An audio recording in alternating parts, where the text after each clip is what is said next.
अध्याय 13. पंडित म्हणाले, शत्रूने आपल्या पित्यास कैद केल्याचे ऐकून शंभूजी आणि शिवाजी हे काय करते झाले.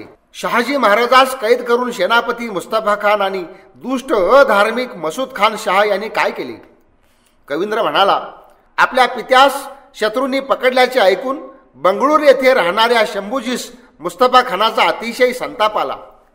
प्रतापी शिवाजीने ही शहाजीची झालेली ही दशा ऐकून आदिलशहाचा सूड घेण्याची प्रतिज्ञा केली. महामानी मुस्तफा खानाने बंगळूर त्वरित घेण्याच्या इच्छेने डुरे वंशातील मुख्य तानाजीराजे, क्षत्रिय वृत्तीने राहणारा ब्राह्मण विठ्ठल गोपाळ व पोक्त फराद खान यांना ताबडतोब निघण्याची आज्ञा केली. त्याचवेळी बुद्धिमान महमूद शहानेही शिवाजीच्या प्रांतावर चालून जाण्याविषयी आपल्या सरदारांना आज्ञा केली. नंतर थोर मनाचा फत्तेखान नावाचा सेनापती, मिनाद शेख व रतन शेख, कोपिष्ट फत्तेखान, क्रूर धनुर्धारी आणि कीर्तिमान शरफशाह हे कवचधारी व शास्त्रास्त्रांनी सज्ज यवन आणि वज्रासारखे ज्याचे बाण आहेत असा मत्तराज घाटगे, फलटणचा राजा बाजनाईक आणि सोन्याच्या पाठीची धनुष्य, सोन्याचे कंबरपट्टी, सोन्याची वस्त्रे, सोन्याचे ध्वज, सोन्याच्या चांदानी युक्त ढाली धारण करणारे इतर शेकडो मांडलिक राजे यांनी वेलसर नावाचे नगर बलाने हस्तगत करून तेथे तळ दिला. त्याचप्रमाणे उत्तम गोलंदाज, कुशल, क्रूर, सुंदर, जणू काय दुसरा अश्वत्थामा असा हैबतरावाचा पुत्र बल्लाळ याने अनेक सैनिकांस शिवाजीच्या सैनिकांकडून अडथळा न होता शिरवळ गाठली. तेव्हा तो आलेला ऐकून पुरंदर गडावर राहणाऱ्या कार्तिकेयासारख्या शिवाजीने कवच घालून धनुष्यबाण हाती घेऊन शस्त्रास्त्रांनी सज्ज होऊन स्मितयुक्त व नम्र वदन शिवाजी बलरामासारख्या आपल्या धैर्यवान वीरास असे म्हणाला. शिवाजी म्हणाला, माझे वडील शहाजी महाराज स्वतःच्या संपत्तीने युक्त असतानाही मुस्तफा खानावर विश्वास ठेवल्यामुळे संकटात सापडले. ही केवढी खेदाची गोष्ट आहे. अविश्वासू लोकांवर विश्वास ठेवू नये. इतकेच नव्हे तर विश्वासू लोकांवर सुद्धा विश्वास ठेवू नये, कारण विश्वासापासून उत्पन्न झालेले भय समूळ उच्छेद करते. हे व्यासवचन माहीत असतानाही महाराजांनी त्या अत्यंत अविश्वासू माणसावर विश्वास ठेवला. हे केवढे आश्चर्य. आपले मनोगत समजू न देणाऱ्या यवना अधम मुस्तफा खानाने आदिलशहाच्या हुकुमाने महाराजांना कैद केले. एवढा दाशरथी राम, पण तो सुद्धा मृगनयना सीतेच्या आग्रहाने सुवर्ण मृगावर विश्वास ठेवल्याने रावणाकडून फसवला गेला. नहुषाचा पुत्र ययाती याचा इंद्राने आपल्यावर अत्यंत विश्वास बसवून घेऊन त्यास फसवले आणि तो स्वर्गातून त्वरित खाली पडला. जन्मतःच प्राप्त झालेले कवच धारण करणाऱ्या कर्णाने विश्वास ठेवल्यामुळे इंद्राने त्यास असे बनवले की तेने करून तो अर्जुनाकडून मारला गेला. भरतकुलातील मुख्य जो धर्मराजा तो सुद्धा विश्वास ठेवल्यामुळे दुर्योधनाच्या सहाय्यकर्त्या शकुनीकडून द्यूतात जिंकला गेला. म्हणून ज्याने लक्षणासह व सांगोपांगासह राजनीतीचे चांगले अध्ययन केले आहे अशा चतुर पुरुषाने शत्रूंवर विश्वास ठेवू नये. नागाला मिठी मारणे, हालहाल विष पिणे आणि शत्रूंवर विश्वास ठेवणे या तीनही गोष्टी सारख्याच असतात. माकडांच्या पिलांचे लालन पालन करणे, काळ सर्पास डवचणे, त्याचप्रमाणे दुष्टाशी मैत्री करणे ही अपायकारक असतात. आंधळ्याच्या घरातील ओट्याच्या मध्यभागी दिवा लावणे, नदीच्या ओघात वाळूचा पूल बांधणे, फुटलेले मूल्यवान मोती पुन्हा जोडणे, केळीचा खांब पाडणे, आकाश खणणे, जलताडन करणे हे जसे केवळ परिश्रमास कारणीभूत होतात तशीच दुष्टांची सेवा होय. शत्रूवर विश्वासून जो प्रसिद्ध राजनीतीशास्त्र साफ विसरला त्याचा काय उपयोग. त्याने खदिरांगाराच्या शय्येवर शयन केले म्हणायचे. तृषार्थाची तृष्णा मृगजळ पिऊन जर शांत होईल तर दुष्टांच्या सेवेनेही पूर्ण कल्याण होईलच होईल. छिद्रान्वेषी शत्रू, दुसऱ्याची स्पर्धा करणारा दुष्ट हे सर्पापेक्षाही अहितकारक जाणावेत. शहाण्याने त्यांची उपेक्षा करू नये. त्या महमूद शहाचे अखिल राज्य रक्षिले आणि आज्ञा पाळली. महाराजांनी त्याचे काय वाईट केले होते. मित्रांचा शत्रू झाल्यामुळे निराधार असा आदिलशहा आपल्या ऐश्वर्यामुळे मान्य असला तरी नाश पावत नाही हे आश्चर्य होय. बंगळुरी राहणारा फराद खानही शत्रूंनी वेढलेला अत्यंत मानी असा माझा भाऊ तेथे युद्ध करील आणि मी ह्या गडांचे रक्षण करीत अगदी निर्धास्तपणे सज्ज सैन्यानिशी येथे शत्रूशी लढेन. इकडे मी स्वतः आणि तिकडे पराक्रमी शंभूराजे असे दोघेही युद्ध करून वडिलास मुक्त करू. अत्यंत गर्विष्ठ महमूद शहाचा आम्हाकडून पराभव झाला म्हणजे तो आपल्या गर्वाबरोबरच महाराजास सोडून देईल. स्वधर्मनिष्ठ अशा आमच्या पूज्य पित्यास जर मोहम्मद सोडणार नाही तर तो आपल्या कर्माचे फळ खास भोगीलच भोगील. जर आदिलशहा मूर्खपणाने महाराजास अपाय करील तर बाबाच त्याला त्याच्या सहाय्यकर्त्यांसह लगेच ठार करतील. ज्यांचे मन सदा धर्मपाशाने बद्ध असते त्यांना बांधण्यास कारागृहादी बंधने समर्थ नसतात. लोकांमध्ये प्रसिद्ध असलेली जावळी मी पूर्वी घेतली आणि तिचा अभिलाष करणाऱ्या चंद्ररावाची तेथे स्थापना केली. संतापलेल्या नागाप्रमाणे भयंकर घोरपडे मला गारुड्याला पाहून अगदी गोगलगाय झाले आहेत. युद्धार्थ एकदम चाल करून फलटणच्या राजास पूर्वी मी पळवून लावले आणि त्यास जिवंत पकडून सोडून दिले. आता हे फत्तेखानादी एकत्र झालेले योद्धे आम्हास गाठून मस्त हत्तीप्रमाणे लढतील. प्रबळ सैन्य बाळगणारा हा अति बलाढ्य बल्लाळ शिरवळ घेतल्यामुळे आपणास फारच मोठा समजू लागला आहे. म्हणून तुम्ही येथून त्वरेने जाऊन त्या अति बलाढ्य बल्लाळास पकडून आज शिरवळ सोडवावी. मग उद्या किंवा परवा त्या महाबलवान फत्तेखानास इथे किंवा तिथे आम्ही त्याच्याशी युद्ध करू. कवींद्र म्हणाला. शिवाजीचे हे भाषण ऐकून त्या हजारो सैनिकांनी सिंहाप्रमाणे प्रचंड गर्जना करून आकाश दणाणून सोडली. मग शत्रूंचा विध्वंस करणारा, हाडे घुसळवणारा व निकराच्या युद्धात आनंद मानणारा महायोद्धा गोदाजी जगताप जणू काय दुसरा भीमच असा भयंकर भीमाजी वाघ, शत्रूंच्या बाहुबलाचा गर्व हरण करणारा संभाजी काटे, भयंकर आहे असा यमाप्रमाणे भयंकर युद्धांगरांचा शृंगार, ज्याच्या भाल्याचे टोक शिवाजी इंगळे, शत्रुवीरांची लक्ष्मी चोरणारा, लढण्यात अत्यंत निर्भय अत्यंत भयंकर सैन्य असलेला असा सेनानायक भिकाजी चोर, शत्रूंच्या हृदयात धडकी उत्पन्न करणारा, युद्धामध्ये भैरवाप्रमाणे भयंकर तो तेजपुंज भैरव नावाचा, याचा सख्खा भाऊ हे सूर्याप्रमाणे तेजस्वी, आपापल्या वैभवाने शोभणारे गडांच्या स्वामीचे म्हणजेच शिवाजीचे शूरवीर त्याला प्रणाम करून निघाले. ज्याप्रमाणे श्रीकृष्णाने सात्यकी सर्व यादव वीरांचा सेनापती नेमली त्याप्रमाणे शिवाजीने कावजीस त्या सर्वांचा सेनापती नेमली. आपला युद्धाचा पोशाख चढवून अतिशय सज्ज घोड्यांवर बसून मेघाप्रमाणे गर्जना करीत ते पुरंदर गडावरून खाली उतरले आणि ती रात्र तेथेच घालवून शत्रूस जिंकण्याच्या इच्छेने प्रयाणाभिमुख होऊन त्यांनी नौबत वाजविण्यास सांगितले. मग पायदळाच्या पदाघाताने भूतल जणू काय विदीर्ण करीत, घोड्यांच्या खुरानी आकाश जणू काय कापीत, शत्रूंवर जणू काय प्रलयाग्नी उधळीत त्या शूरवीरांनी युद्धाचे आविर्भाव करीत ताबडतोब शिरवळ गाठले. शिवाजीचे बलाढ्य सैन्य जवळ आलेले पाहून शत्रुसुद्धा आपल्या सैन्यातील अत्यंत बुद्धिमान पायदळास असे म्हणाला. बल्लाळ म्हणाला, शत्रूचे अत्यंत गर्भिष्ठ सैन्य पाहून घाबरू नका. युद्धात मरणे हे श्रेष्ठ होय आणि युद्धातून पळून जाणे हे निंद्य होय. फत्तेखानाच्या आज्ञेवरून हे आपण शिरवळास आलो आहोत. या ठिकाणी आपले ठाणे ध्रुवाप्रमाणे आढळ आहे. आताही जर तुम्हास भय वाटत असेल तर जणू काय दुसरा तटच अशा माझा ताबडतोब आश्रय करून माझ्या आज्ञेने या ठिकाणी राहा.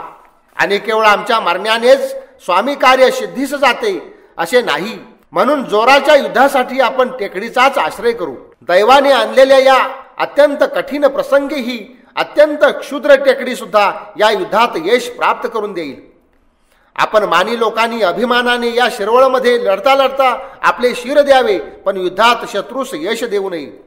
यशासाठीच आपली प्रिय पत्नी रामाने टाकली, यशासाठीच दानवांचा राजा बळी पाताळात गेला, यशासाठीच विष्णूने कुर्मावतार घेतला, यशासाठीच शिबीने आपले स्वतःचे मांस तोडून तोडून दिले, शंकर एकदम हालहाल प्याला, यशासाठीच दधीचीने आपली हाडे कापून दिली व सद्गती मिळवली, यशासाठीच परशुरामाने सर्व पृथ्वी सोडून दिली, यशासाठीच भीष्म शरशय्येवर पडले. म्हणून आज यांनी आपल्यातील मुख्य मुख्य लोक वेचून वेचून मारले नाहीत तोपर्यंत आम्ही यशासाठी व अर्थासाठी शत्रूंशी युद्ध करू. याप्रमाणे बल्लाळाने भाषण केल्यावर त्याचे हजारो वीर दुर्गाचा आश्रय करून हत्तीप्रमाणे गर्जना करू लागले. शत्रूंनी तटाचा आश्रय केलेला पाहून युद्धेच्छू कावजी आपल्या सैनिकास असे म्हणाला. कावजी म्हणाला, अहो, शिवाजीचा प्रांत जिंकण्याच्या इच्छेने आलेला हा बलवान बल्लाळ तटाचा आश्रय करून राहिला आहे. आपल्या या शिरवळाचा आश्रय करून राहिलेला हा मंदमती आपल्या अकलेचे प्रदर्शन करीत आहे.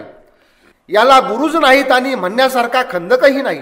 म्हणून हे सैनिक हो, हा दुर्ग दुर्गम आहे असे मुळीच समजू नका. याला वेढा द्या, सभोवतालचा मार्ग रोखून टाका आणि एका क्षणात सगळा खंदकही बुजवून टाका.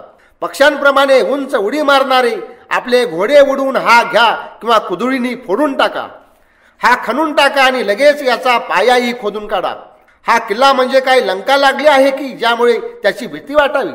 कावजीच्या या जोरदार भाषणाने युद्धावेश चढलेल्या सैनिकांनी ताबडतोब त्या किल्ल्यावर चोहोकडून हल्ला चढवला.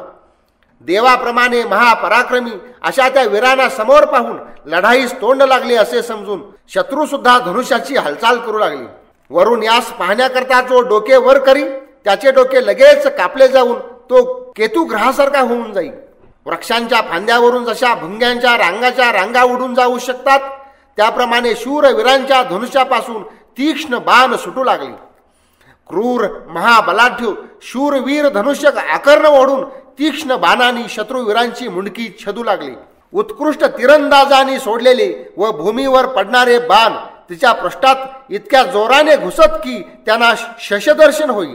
चाके, नांगर, करणे, मुसळे, उखळे, गोटे, घिरटे, पेटलेली कोलिते, खैराच्या निखाऱ्यांचे ढीग, तापलेली तेले आणि दुसरी नाना प्रकारची शस्त्रे तटावरील लोक शत्रुवीरावर फेकू लागली. शत्रूंचा मारा होत असतानाही शस्त्रे उगारणाऱ्या शिवाजीच्या सैनिकांनी वेढलेला तो किल्ला अधिक शोभू लागला. मग दीर्घ गदानी व परिघानी लोखंडी काट्यांच्या सोट्यांनी सुद्धा काही आवेशयुक्त सैनिकांनी अनेक ठिकाणी तो दुर्ग फोडला. काहींनी भाल्यांच्या प्रहाराने भोके पाडली, काही शिड्यांवर चढून तटास बिलगले.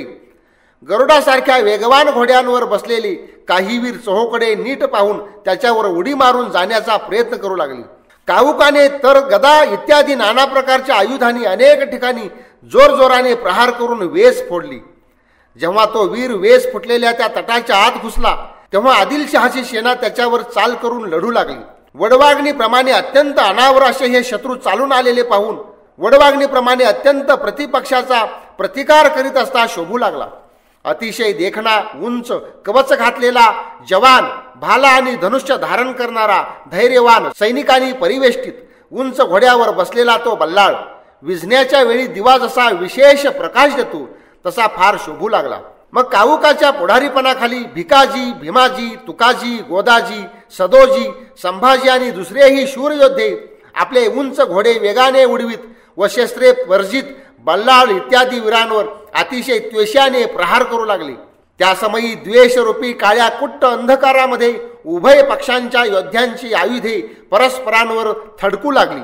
युद्धावेशाने एकमेकांवर चालून जाणाऱ्या गरुडापेक्षा अधिक वेगवान घोड्यावर बसलेल्या योद्ध्यांच्या शस्त्रांवर आकाशात विजांची एकमेकीवर धडक व्हावी त्याप्रमाणे शतशः शस्त्रे धडकली. स्वतःची शकले होत असता भालाईतास, धनुर्धारी धनुर्धार्यास, गदाधारी गदाधार्यास ठार करू लागली. ढालाईताशिवाय, कवचधारी कवचधार्याशिवाय व धनुर्धर धनुर्धाराशिवाय दुसऱ्या कोणाशी लढला नाही. कवच भेदू न शकल्यामुळे वेगाने वर उडालेले बाण सूर्याच्या किरणाप्रमाणे क्षणभर आकाशात चमकले. कवचधारी योद्ध्यांना भेदून जेव्हा बाण पृथ्वीत घुसले तेव्हा त्यांच्या अंगातून रक्ताच्या धारा एकसारख्या वाहू लागल्या. त्या ठिकाणी क्रुद्ध तिरंदाजांनी सोडलेल्या बाणांनी मस्तके छेदली जाऊन गळणाऱ्या रक्ताने रक्तबंबाळ झालेली धडे खवळली. हत्तीच्या लांब सोंडा आणि बाणांनी ज्यांच्या अंगाचे तुकडे झाले आहेत अशा घोड्यांच्या माना भूमीवर तुटून पडल्या. शूर धनुर्धार्यांनी बाणांनी तोडलेली शत्रूंची पुष्कळ मुंडकी समरंगणावर पसरली गेली. युद्धरूपी सागरातून जवळ आलेल्या एका गदाधारी रूपी मगरावर कोणी एकाने जोराने चाल करून त्यास पकडले. त्या ठिकाणी इंगळ्याने 25, पोळाने 12, चोराने 14, घाटग्याने 23, वाघाने 16 असे वीर एका क्षणात ठार केले आणि काऊकाने 19 उत्तम योद्धे ठार मारली. तेव्हा तेथे पायदळ, घोडे व हत्ती यांच्या शरीरातून निघणाऱ्या रक्ताची नदी वेगाने वाहू लागली. जेव्हा शत्रुवीरांनी बळाने पराक्रम करून वेढले तेव्हा बल्लाळाचे सैन्य भीतीने समरंगणातून पळून जाऊ लागले. शत्रूंनी परतवलेल्या व सैरावैरा पाळणाऱ्या त्या सैन्यास हैबत राजाचा पुत्र थोपवून धरू शकला नाही. तेव्हा त्याला अतिशय त्वेष येऊन तो आपले शस्त्र झुगारून ज्याप्रमाणे वृत्रासूर रागाने देवांवर चालून गेला त्याप्रमाणे शत्रूंवर वेगाने धावून गेला. त्याच्या भात्यांच्या जोडात जितके बाण होते तितके काऊकाचे आघाडीचे वीर त्याने पाडले. तो जो भाला घेऊन सभोवती शत्रूंची त्रेधा उडवित आहे तोच काऊकाने त्यास आपल्या भाल्याच्या प्रहाराने पाडले.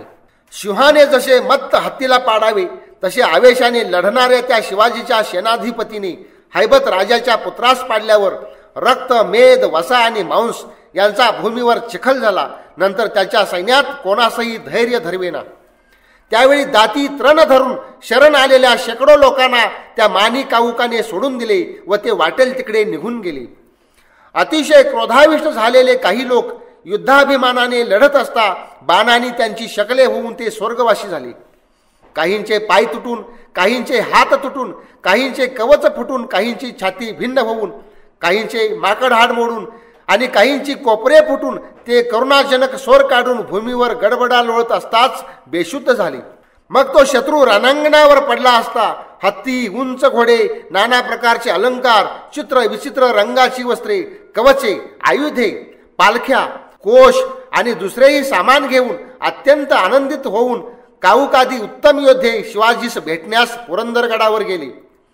शत्रू विरास मारून आपले कार्य त्वरित आटोपून उत्तम हत्ती, घोडे, विपुल सोने, मोत्यांचे हार व रत्ने अर्पण करून मस्तक नम्र करून काऊक इत्यादी सैनिकांनी शिवाजीस प्रणाम केला. या ठिकाणी 13वा अध्याय समाप्त झाला.